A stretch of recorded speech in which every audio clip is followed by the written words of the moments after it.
look at it, Splinter Cell 1 was a benchmark when it came out, and Splinter Cell 3 was probably the best looking game of the last generation of consoles. So it was extremely important for us that when we released our Splinter Cell Conviction, that it came out as strong.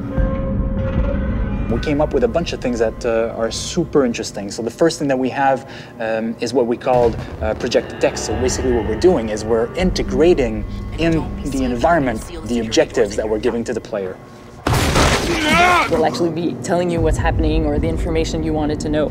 We'll be seeing flashbacks or things projected on the walls that will explain that.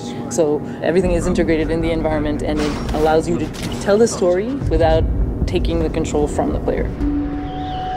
So what Sam is thinking, what's happening somewhere else in the world, it's displayed while you're playing, while you're still immersed into the game. It's Coben, Andre Coben. One of the visions of never taking the controls away from the player is actually to not feel the loadings. But Sam knew Coben was in there. You're going to go from one location to another. We're going to hide the loading as much as possible. From one location, the camera's going to go in. We're going to play a movie while we're loading. You're going to arrive in the other location, and it's all going to be seamless. Never at a time will you be just staying there and waiting for something to happen. And another thing that we're really proud of is what we call our interrogation sequences. Some people in the game you're going to have to interrogate to move the story forward and get some information. And we've created a whole system that allows you to bash people. And also we have a damage system.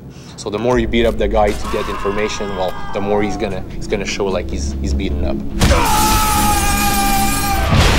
It gets a little violent, but it gets the job done.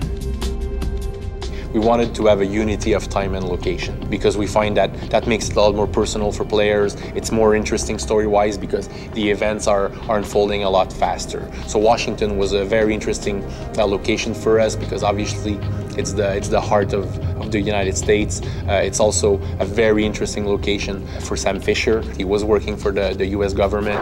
The idea that Sam is facing his former agency home was very interesting from a character perspective. We took a lot of risk when we approached the design for this. We came up with a whole bunch of new design elements that have never been done before in any other game. And the day that all those elements came together was fascinating. It finally allows players to feel like the most elite spy agent in the world, be in control of him, and be able to do the things that they expect he should be able to do in those situations.